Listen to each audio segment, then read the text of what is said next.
Okay, so what I'm going to show you first is how to make the background, okay, how to select your papers, tear them up, piece them together, arrange them. And the great thing about this is it really doesn't need to be really, really neat, okay? It can be quite liberal, quite messy. You don't have to cut perfect edges. The edges can be quite torn up.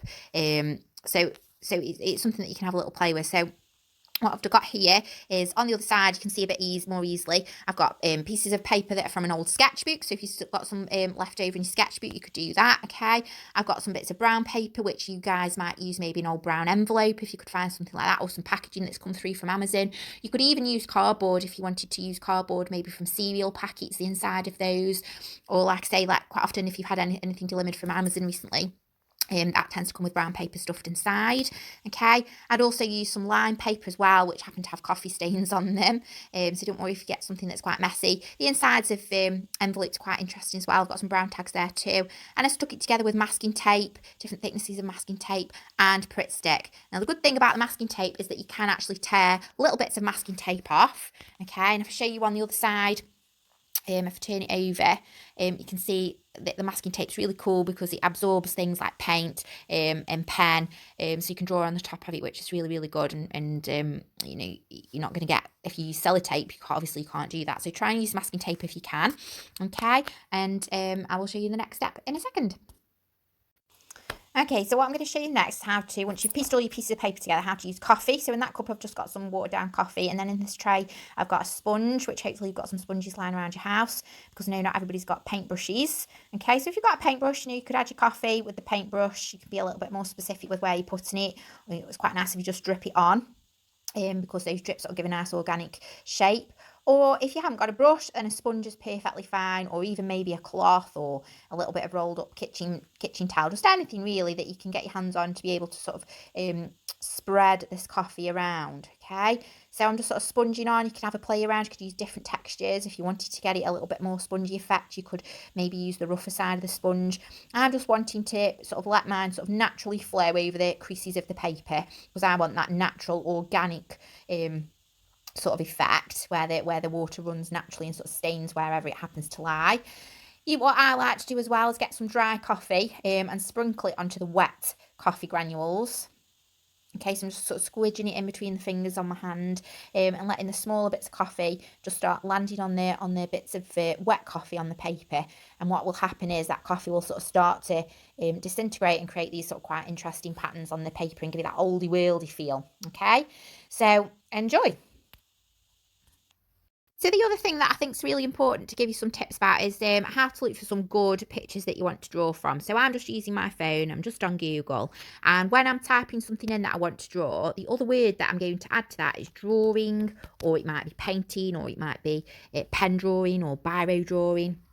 And then when I search that and all these pictures come up, I know that it's going to be pictures of things that are drawn, which already help me to visualise better how I'm going to use my own pens or pencils to be able to draw them, okay? Once you've found a shell that you really like, okay, I'm going to go for this one because I really like the cross-hatching on it and the mark making techniques that's been used on this. I think that's something that I'll quite enjoy having a go at myself. Then all you need to do is just click on that top right hand little symbol, which is sort of like a rectangle with a little point up in the middle, okay, and you can just add that to your favourite images, okay. You could also press and hold the image, so I'm just pressing on the picture,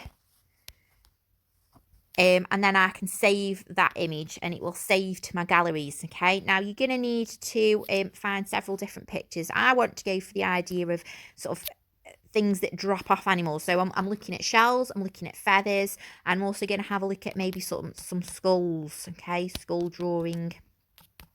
But I think I'm going to go for bird skull and give that sort of seaside theme because I've got shells, I've got feathers, so maybe this could be a sort of seagull, okay. I quite like that. It was a crow, but never mind, I like it. Okay, I like all of the different dots on there. I think again that's going to be able to help me create some really interesting marks, and could you maybe use my fine liner to have a go at creating that myself. So again, I'm going to press and hold the image and save the image, okay. And that means that when I come out back to my main screen and I go in my gallery, okay, I should have downloads, and those pictures will be saved there for me. Now I'm lucky that I've got a printer at home, okay, and if I click on the top right hand three little dots in the top right hand corner, I can go to print. and it brings up my printer once it's decided if I turned it on, and be able to print it off. If you haven't got a printer, okay, that's absolutely no problem. You can just have a go at drawing from your phone. Okay, and the good thing about that is you can zoom in, you can have a look at the detail. Okay, maybe if you got it up on your computer screen, that might be a bit easier. Because it is a bit of a bigger screen to draw from, okay? But don't let not having a printer stop you from having a go at this, all right? So find some interesting pictures. Try and stick with a theme. Like I said, mine's sort of a seaside sort of decay theme because I've got shells and feathers and then these bird skulls. But you guys might want to go for maybe a woodland theme. So you might have woodland animals that you found some pictures of, or you might want to carry on looking at flowers, or it might be that you want to look at fruit and vegetables. It's completely up to you as long as it is classed as natural forms. Happy picture hunting. Okay, so what I'm going to show you now is how to start adding your drawing that you've chosen to your mixed media background. Okay, so all I've got is a biro, black biro, a slightly thicker black pen. Doesn't have to be a Sharpie, it can just be a normal felt tip.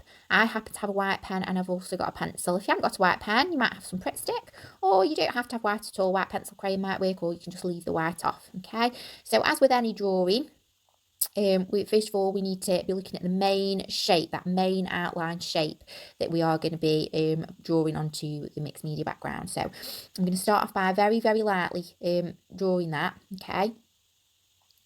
So we're going to do it very, very lightly. So you might not be able to see too well on this video where I've drawn, but the main thing is that I can see, and it's really important that you don't press on hard, because obviously if you make a mistake, you need to be able to rub it out. So I'm sketching, not pressing on at all, just that overall wing shape. I'm looking at the size, I'm looking at the angles of things, and then once you're happy with the main shape, you can start to add in some of the detail. Now, it might not be a wing that you've chosen to do, it might be a flower, in which case you would look at the main shape of the flower, and then you could start from maybe the centre and start working your way out, adding bits more detail to the petals, etc. It might be an animal that you've chosen to draw, maybe a pine cone. It could be absolutely anything to do with natural forms. Okay, so I'm starting to add in some of the bigger feathers, always looking at my drawing and I'm looking back at the picture. Can't see the picture on the screen at the moment, but my eyes are constantly looking at either my drawing or the picture and darting back and forth. Okay, I'm looking to see how the feathers sort of overlapping and where they are in relation to each other to try and get the proportions right. And then I can start adding a little bit more detail just to show where the middles of the feathers are. Now, I'm rushing this a little bit just to show you on this video because I don't want to make a video that's too long that you're going to spend ages watching. I want you to be able to get stuck into this yourselves as soon as possible. So because although I'm doing a realistic drawing, I'm very, very interested in mark making while I'm doing this. So I'm using the pen and the pencils in different ways to create different textures, okay? So I've got that texture down the middle. I want to keep that blank, that smooth bit of the feather. Around the edge, I've gone quite jaggedy to create that feathery edging to that particular feather. And then I'm using long lines, long strokes to create that smooth effect that feathers have that we want to try and create when using the biro. So I'm starting off with the biro rather than pencil. You might want to use pencil. You could have shading pencils that you might want to use. It might be that you've got some charcoal that you haven't wanted to have a go at using. I don't mind what media you use. I've simply used biro and pencil because I'm thinking that's probably something that you guys have got easy access to at home, or you might be fine line. But if you've got other things that you want to have a go at doing on this, then that's absolutely brilliant. Whether it be a bit of paint or a bit of pastel, have a go, okay? Like I said before, this is going to get you some really good marks for experimentation and recording, because you are recording what you see and you're experimenting with different media and working on top of different surfaces. So there, I've just used the white pen, just add a little bit of highlight. And if I turn it over, because I did video this yesterday and then accidentally deleted the video, you can see there my slightly more finished drawing of the feathers. And you can see as well that I've added the thicker pen just to add a little bit extra interest to it and different texture, different mark making technique. Okay, because the marker is thicker, it just adds a little bit of interest, makes the viewer look at it in a little bit more detail. Okay, so I'm very lightly using this mark. I'm using the very tip of the mark. I'm not using a solid line. I'm using lots of little lines, okay? So have a go and get stuck into your drawing. It'll, I'm not, like I said before, I'm not expecting this done this week. This probably will take you a couple of weeks, but I do want you to spend some time and I want to have a go and want you to do your best, okay? And that's the main thing. Okay, and lastly, very quickly, I'm going to show you how I did the shell. Okay, like I said yesterday, I filmed all this and accidentally deleted it, so I'm just doing it very quickly for you again now. But I did a little bit of a trick, a bit of a cheat trick. I printed off my big shell. If you've got a printer, this is something you could have a go at doing. And rather than spending ages trying to get the proportions right, what I actually did was I cut the shell out. Okay, so I cut the shell out with scissors very carefully all the way around the outline, and then I've saved the picture that I cut out because I probably will use that again at some point. maybe with something else on the page. And then I put a bit of sellotape on the bit that I cut from the edge from, so that I've got this template sort of draw within. And what that did was, obviously it didn't add all the detail for me, but it was just nice because I just used my pencil, and I just drew the main shape of the shell, and then I knew that the main shape was going to be accurate, and then hopefully anything else, that the details and stuff that I was drawing inside, would work. For this one I used a biro and I used a white pen because I happened to be working on black paper. But you can see there all the cross hatching, mark making that I've done. It's quite rough when you look at it close up, but I wanted to make it sort of feel a bit earthy, a bit sort of like natural, like not too photographic, photorealistic rather. I wanted to make it feel a bit sort of rough and ready. But in the space in the middle, I'm going to do something else. I'm going to show you that maybe next week. So have a go and enjoy.